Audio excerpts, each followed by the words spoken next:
las explotaciones en las minas, en las haciendas, la gente estaba inconforme, las jornadas excesivas de trabajo que se tenían, ¿sí? Ahorita vamos a ver únicamente algunas referencias de lo que hicieron algunos generales, algunos generales. Cuando el presidente Francisco I. Madero llega pues, ahí a la presidencia, vaya, hace un departamento, se llama el Departamento del Trabajo, que se podría decir que es el papá de la Secretaría de Trabajo y Previsión Social actual, ¿sale? Tiene algunos compromisos, tienen algunas obligaciones este Departamento del Trabajo. Oigan, tengo un montón de alumnos ahorita, pero bueno, ahorita me platican los que son nuevos, porque sí hay que involucrarlos acá en la lista y hay que involucrarlos acá en los trabajos también. Este, entonces, el Departamento del Trabajo Jóvenes tiene obligaciones. En 15 de diciembre de 1911, dice en los libros que fue creado el Departamento del Trabajo, ¿sale? Posteriormente, pues asesinan al presidente Madero, ¿no? Si saben historia mexicana, ustedes deben de saber eso, son mexicanos, o al menos pienso eso, que todos ustedes son mexicanos.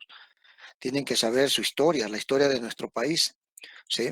Asesinan a Madero, su presidente, su copresidente, a Pino Suárez, los asesinan, los mandan matar Victoriano Huerta, que después le vuelven a hacer la revolución Francisco Villa, Emiliano Zapata, Venustiano Carranza, Álvaro Obregón, ok, el dictador Victoriano Huerta. Era un general de Francisco Madero, quiero que sepan. Pero bueno, nosotros a lo que estamos, en el Departamento de Trabajo, tenemos que conocer cómo viene esto de la salud ocupacional. El Departamento de Trabajo, entre otras responsabilidades, se los voy a proyectar aquí para que lo empiecen a capturar en sus pantallas y tengan esas diapositivas. Uh-huh. Aquí ya van a ver ahorita la pantalla, mi pantalla, ¿sí? Dice, entre otras funciones, dice, reunir, una de sus responsabilidades, reunir, ordenar y publicar datos e informaciones relacionadas con el trabajo en toda la República, ¿sí? Hablando de los trabajos legales de ese tiempo, ¿sí? Los trabajos eran en las minas, aquí en el centro pues había fábricas. Luego, servir de intermediarios en todos los contratos de braceros, ¿sí? Fíjense, aquí se establecía en los contratos de los braceros, si ustedes le preguntan a lo mejor a sus abuelitos, los que, no, a ver, déjenme ver, no, porque ellos ya no lo vivieron, sus bisabuelitos, quizás, bueno, ya no están, pero sus abuelitos saben la historia de sus papás de ellos, ¿sí? Había gente que se contrataba allá en Estados Unidos y que se les decía braceros. Uh-huh. Y el Departamento de Trabajo vigilaba ese tipo de contratos. Actualmente, México tiene un convenio no con Estados Unidos, con Canadá. Yo conozco algunas personas que se contratan aquí en México, fíjense, y se van a trabajar a Canadá. Pues allá están durante la cosecha, hacen contratos temporales de trabajo, se van gente mexicana, no sé si en Centroamérica y Sudamérica, yo les hablo de aquí de México, porque aquí yo conozco gente, se van, pero hasta Canadá. Eso sí existe todavía, pero con Canadá. Ya no se llaman braceros, obviamente, ya no se llaman braceros, se les llamaba braceros a los trabajadores que se iban de aquí de México a Estados Unidos. Servir de intermediario en todos los contratos de braceros y empresarios cuando los interesados lo solicitaran. Procurar facilidades en el transporte de los obreros a las localidades a donde fueron contratados. Esta, esta, este, esta función del Departamento del Trabajo, en algunos casos de las maquiladoras de hace más o menos 20 años, todavía se manejaba. ¿Por qué les digo como de hace unos 20 años? Muchas maquiladoras que estaban acá en la frontera, Ciudad Juárez, Matamoros, El Paso, etcétera, ¿sí? se fueron, se fueron de aquí de México. Los dueños eran estadounidenses y se fueron a países de allá de Asia. ¿Por qué? Porque pagaban menos impuestos, aunque las distancias de repente, acuérdense que, por ejemplo, los estadounidenses, su mercado también son los europeos. Las distancias eran las mismas. Pero les hablo de hace 20 años porque hace como 20 años todavía iban a traer, las maquiladoras iban a traer gente ya sea de Veracruz, de Tampico, para llevarlos a la frontera. Y sí tenían esas cuestiones del transporte y de la casa, del hogar donde vivían estas personas. ¿Sale? Luego dice otra, procurar el arreglo equitativo en los casos de conflictos entre empresarios y trabajadores. Esto también quedó, jóvenes, en las juntas de conciliación y arbitraje. Actualmente hubo una reforma en la Ley Federal del Trabajo. Y fíjense que esto no fue de Andrés Manuel López Obrador, esto fue desde el tiempo de Peña Nieto, que iban a sustituir los tribunales del trabajo a las juntas de conciliación y arbitraje. Ahorita ya no existen juntas de conciliación, ¿eh? Se llaman tribunales de conciliación y arbitraje. Así se llaman, para que nos vayamos actualizando. Pero, por ejemplo, ellos hacían arreglos equitativos en los conflictos entre patrones y trabajadores, ¿sí? Las juntas. Ujú. Luego la otra dice, servir de árbitro en sus diferencias, siempre que así lo solicitaran las partes. Ujú. También lo hacía la Junta, ¿eh? ¿Ok? Bien, pero estas eran algunas de las responsabilidades del Departamento del Trabajo, para que ustedes vayan viendo cómo ha ido, no sé si cambiando de nombre, porque quién sabe, entre comillas, progresando el gobierno federal, el gobierno federal. Sí, porque por abajo de la mesa se oyen muchas cosas que de repente dice uno, no, pues está en chino. Hace 2 semanas estaba leyendo yo una noticia que decía que le empezaron a reclamar a la secretaria del Trabajo. Así en público, creo que ya ven que andan viendo lo de quién va a quedar de secretario general de ahí en Pemex. Y uno de los que, creo que era una dama de las que estaban participando, le empezó a decir a la secretaria de Trabajo pues que era vendida, ¿no? Algo así le estaba diciendo. Por eso les digo que, pues, entre comillas, que ha progresado o que progresa esto. ¿Por qué? Porque el ser humano siempre va a tener sus diferencias, siempre va a tener sus efectos. Y quien controla las dependencias, secretarías federales, quien controla los gobernadores, las presidencias municipales, las alcaldías, ¿sí? Pues son seres humanos que somos llenos de defectos. Hace rato estaba platicando con un joven, con un amigo, un familiar, ¿sí? Estaba platicando de que, por ejemplo, me hacía mención de un político ahí en el estado de Hidalgo. Y le digo, no, pues eso no va a cambiar. O sea, con todo respeto para los que tienen aquí parientes políticos, pues son políticos, ¿sí? Son políticos. Y, y a veces no tienen conciencia, ¿no? De lo que están haciendo. Ok, miren, aquí les voy a citar, creo que son 3 generales los que les voy a citar, pero porque esto compete en las cuestiones laborales.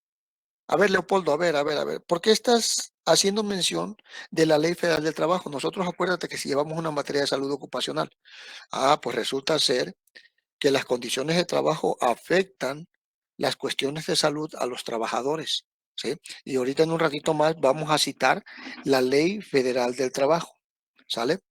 Dice ahí, el 23 de agosto de 1914, Alberto Fuentes, gobernador y comandante militar de Aguascalientes, estableció el descanso obligatorio y la jornada máxima de 8 horas. Fíjense, fue este general allí en Aguascalientes que empezó a regular la jornada de trabajo, ¿eh? La jornada de trabajo, tanto en las minas como en las haciendas, no estaba regulado, no estaba regulado, ¿eh? Aquí ya nos está hablando de 8 horas, ¿sale? Bien, siguiente diapositiva. El 3 de septiembre de 1914, Pablo González ordenó la abolición de las deudas del proletariado de la ciudad y el campo de los estados de Puebla y Tlaxcala. ¿Sí? Anteriormente, en los tiempos de Porfirio Díaz, en los tiempos de la Revolución Mexicana, había unas tiendas que se llamaban tiendas de raya. Yo no sé si alguien de ustedes ha oído hablar de esto, ¿sí? Pero en las tiendas de raya Eran tiendas que vendían productos de primera necesidad, pero que estaban establecidas en las haciendas, ¿ok? Los campesinos trabajaban para las haciendas, ¿ok? Y a los campesinos se les obligaba a comprar sus productos de primera necesidad, frijol, arroz, aceite, etcétera, en las tiendas de raya. No me gusta que sí despega todas las patas. ¿Perdón? ¿Alguien prendió su micrófono? ¿Me dijo algo? ¿Qué pasó, chicos? ¿Alguien está platicando allá? ¿No? Ok. El patrón obligaba, obligaba a los trabajadores campesinos en su mayor caso, a comprar en las tiendas de rayas. Pero en las tiendas de rayas le daban precios más elevados. Y el trabajador, en lugar de reducirlas, pues con su trabajo tenía que pagar, después quedaba hasta endeudado. Hay una canción, fíjense que parece una canción así de media cómica, que se llama El Barzón. El Barzón se llama. Si un día tienen la oportunidad de escucharla, escúchenla, pero pónganle atención a lo que dice, pónganle atención. ¿Sí? Así póngale nomás una canción del Barzón. Y parece que está divertida y hasta parece de gracia, ¿no? Así de chiste la canción, de reírse. Pero no, habla de problemas sociales que existieron en tiempos de la revolución. ¿Sí? Y se van a dar cuenta más o menos de lo que era una tienda de raya. Bien, siguiente diapositiva.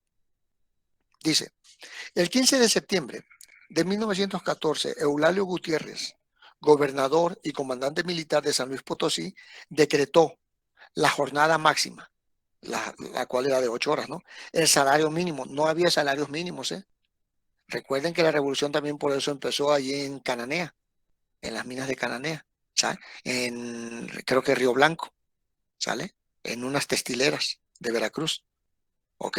Porque ellos creo que, no sé, no recuerdo bien, pero ahorita les voy a decir una cantidad, creo que ganaban,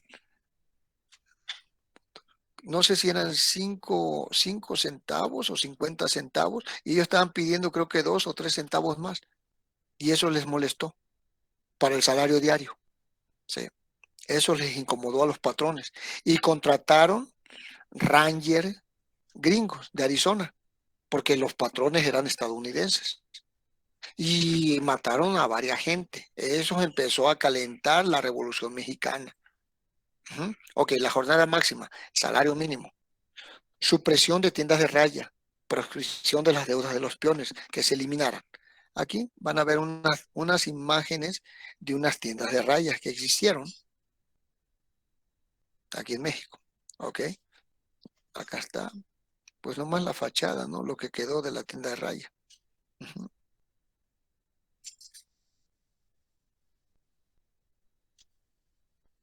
Sí, donde compraban pues los productos básicos los campesinos. Ok, en mayo de 1925 se planteó en el programa del gobierno de Calles, Calles fue presidente de la República, el número 3 dice, procurar la inmediata y justa reglamentación del artículo 123 para conseguir que los trabajadores tengan toda la protección legal de que gozan en los países industriales más avanzados, para que representen en la vida social y política del país el papel que merecen como parte integrante y principalísima de la producción y de la riqueza. Miren, miren, esto lo promulgó el presidente Calles. Fíjense su logo de él, ¿eh? PNR, Partido Nacional de la Revolución. Este fue el papá del PRI, este partido. El PRI pues se llamaba Partido Revolucionario Institucional, así se llama, porque supuestamente ellos son los herederos de la Revolución Mexicana, aunque ninguno de esos participó en la revolución. A lo mejor sus bisabuelos sí, sus bisabuelos sí. Ujú. O fueron terratenientes de ahí, de esos lugares, y se apropiaron hasta la bandera, ¿no? Los colores de la bandera. ¿Ok? Calles inició este partido. Calles. Calles sabía para dónde iba, ¿eh? No crean que era tonto.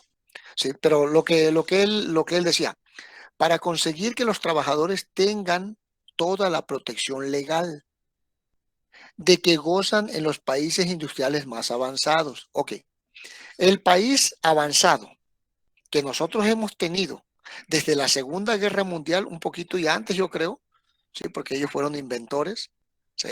Es más, de allá viene lo de la energía eléctrica, de Tomás Alva Edison, de Tesla, ¿sí? Los estudiantes de la energía eléctrica, viene de allá de los estadounidenses. Estados Unidos es el país más avanzado, ¿ok? Y es nuestro vecino del norte, lo tenemos aquí cerquita, cerquita. Si usted está en Matamoros, no sé, pasando el puente, a lo mejor usted se hace 5 minutos para estar en Estados Unidos. Ujú. Si usted está en Ciudad Juárez, lo mismo, en lo que le pasan registro y eso, ¿ok? Bien, nomás les voy a poner un ejemplo al ratito del salario mínimo, del salario mínimo. Sí. Y eso ha venido siendo, jóvenes, ¿eh? Eso ha venido siendo. En tiempos de don Porfirio, el dólar competía con el peso de plata mexicano. Ojo, ojo, ¿eh? Cuando los revolucionarios empiezan a comprar armamento a los estadounidenses, los mexicanos, los futuros gobernantes mexicanos, empiezan a comprometer las riquezas nacionales. Ojo, desde ahí, ¿eh? Desde ahí ya viene el detalle para nosotros. Ujú. Los rusos, que lo vieron la semana pasada, algunos de los líderes rusos, ellos hicieron su revolución después de nosotros. Ellos lo hicieron como en el tiempo de la Segunda Guerra Mundial, un poquitito antes de la Segunda Guerra Mundial, entre la primera y segunda. Hicieron su revolución, ¿sí? Fíjense en qué lugar está Rusia actualmente. A lo mejor dice usted, no, pues económicamente los rusos, así que sean millonarios, no lo son. No, pero son el número uno en armas. En armamento son el número uno. Ujú. México hizo su revolución antes que los rusos. Y fíjense todavía en qué lugar estamos. Ni en economía, ni en bélicos. Qué bueno que no somos bélicos. No, no, no, no, no es un orgullo eso. Sí, sí. Pero chéquenlo. Chéquenlo nada más para que ustedes se vayan enterando. No lo digo por menospreciar, porque al último hay que estar orgullosos de nuestro país, del país donde nacimos hay que estar orgullosos, hay que estar orgullosos de nuestras raíces, ¿sí? Traemos sangre azteca, traemos un poquito de sangre europea, ¿sí? Una combinación, porque el mexicano es una combinación de eso, fue el encuentro de dos mundos, ¿sí? O sea, es un orgullo ser mexicano, pero sí es una tristeza que no nos dejen crecer, que no nos dejen crecer industrialmente, que no nos dejen crecer, no sé, las cuestiones del avance, no sé, de la tecnología, que no nos dejen crecer como quisiéramos, como hemos soñado a lo mejor algunos de los profesores del Politécnico. Ujú. Que no, eso es una tristeza. Ok, entonces, ¿de qué gozan los países industriales más avanzados? El país más avanzado industrialmente hasta hace 30 años era Estados Unidos. En tiempos de calles, Estados Unidos ya estaba compitiendo por esos puestos. Sí, porque estaba Francia también, estaba Inglaterra. Inglaterra sigue, ¿eh? Australia, Japón. Después de la Segunda Guerra Mundial, los japoneses se pusieron bien abusados. Ok, otra más. David Alfaro Siqueiros. David Alfaro Siqueiros era comunista, ¿eh? El pintor. Dice, en la celebración de convención mixta obrero-patronal, verificar en noviembre y diciembre de 1928, David Alfaro Siqueiros aprobó su plataforma donde incluía, número 1, respeto inviolable al artículo 123 constitucional, a las leyes del trabajo de los estados y a los contratos colectivos de trabajo existentes, en todo aquello que constituía una conquista para la clase obrera y campesina. El artículo 123 constitucional, jóvenes, es de donde nos habla acerca del trabajo, y también el que toca en la Constitución donde nos habla de la salud ocupacional, ¿ok? Para que vayamos entendiendo estos asuntos. Es por eso que los estoy citando. Una más. Dice, la expedición de la Ley Federal del Trabajo en agosto de 1931. En 1931 se expidió la Ley Federal del Trabajo, ¿eh? No había una Ley Federal del Trabajo antes de estas fechas. Ojo, existía el Departamento del Trabajo, que era el departamento, vaya, que vigilaba las cuestiones del trabajo, pero no había una ley, ¿eh? Hay que tomar en cuenta esto, ¿sí? Había la Constitución sí existía. Existía el artículo 123 constitucional, pero hasta 1931 se formula la Ley Federal del Trabajo.